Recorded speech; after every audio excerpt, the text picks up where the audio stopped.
Hello friends, मैं doctor सुल्तान और आज हम जानेंगे रूमेटॉइड आर्थराइटिस के बारे में। रूमेटॉइड आर्थराइटिस क्या होता है, इसके सिम्टम्स, डायग्नोसिस और ट्रीटमेंट के बारे में आज हम शॉर्ट में जानने वाले हैं।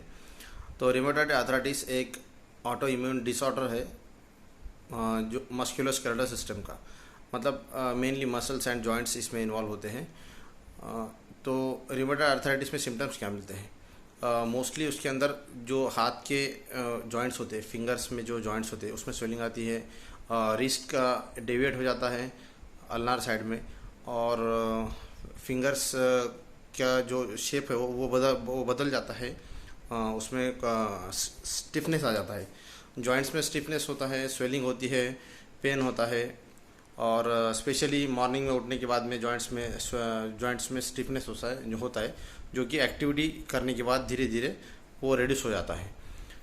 और इसके अलावा सिम्टम्स में जब ये रूमेटॉइड आर्थराइटिस ज़्यादा बढ़ जाता है तो जॉइंट्स में लॉक हो जाते हैं, मूवमेंट करना भी पॉसिबल नहीं होता है। साइनोवियल मेम्ब्रेन का, जॉइंट्स के अंदर जो साइनोवियल मेम्ब्रेन होता है उसका स्वेलिंग होने की वजह से बोन का इरोजन होता है। जॉइंट्स में जो भी बोन है वो बोन्स ख़राब होने लग जाते हैं और जॉइंट्स पूरी तरीके से डैमेज हो जाता है।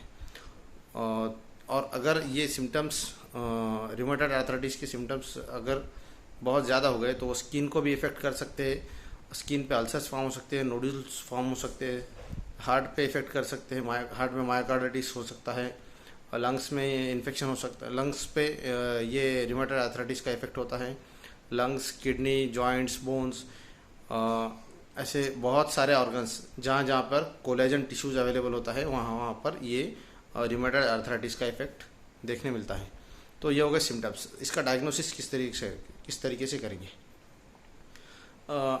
इसका मैकेनिज्म मतलब क्या है कि रूमेटॉइड आर्थराइटिस एक ऑटो इम्यून डिसीज है, मतलब कि खुद के बॉडी में जो तैयार होने वाले एंटीबॉडी है वही खुद के बॉडी के रिसेप्टर्स, एंटीजेंस पर अटैक करते हैं, जिसकी वजह से इन्फ्लेमेटरी रिएक्शन होते हैं और स्वेलिंग, पेन, इस तरीके से चेंजेस होते हैं।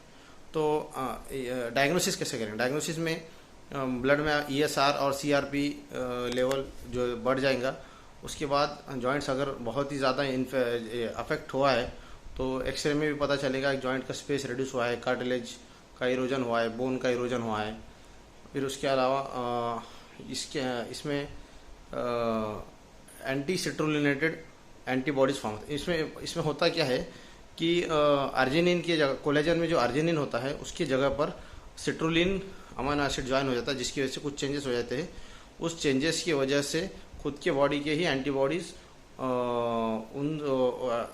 खुद ही के बॉडी पर अटैक करना शुरू करते हैं। तो इसमें ब्लड टेस्ट में ईएसआर बढ़कर आएगा, सीआरपी बढ़कर आएगा, एक्सरे में जॉइंट्स में डैमेज मिलेगा,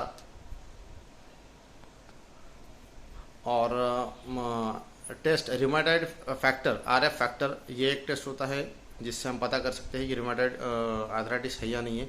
उसके अलावा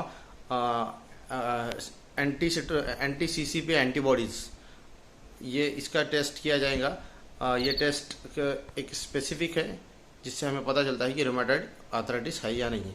तो ये होगा डायग्नोसिस। ट्रीटमेंट के बारे में, ट्रीटमेंट में सिम्टोमेटिक ट्रीटमेंट दिया जाएगा, और जैसे कि ये ऑटो इम्यून रिस्पॉन्स है तो ऑटो इम्यून रिस्पॉन्स को कम किया जाएगा। कम करने के लिए कुछ दवाई दी जाएंगी। अब इसमें पेन किलर दिए जाएंगे। पेन किलर के अलावा डिसीज मॉडिफाइंग ड्रग्स होते हैं, कुछ मोनोक्लोनल एंटीबॉडीज़ होते हैं।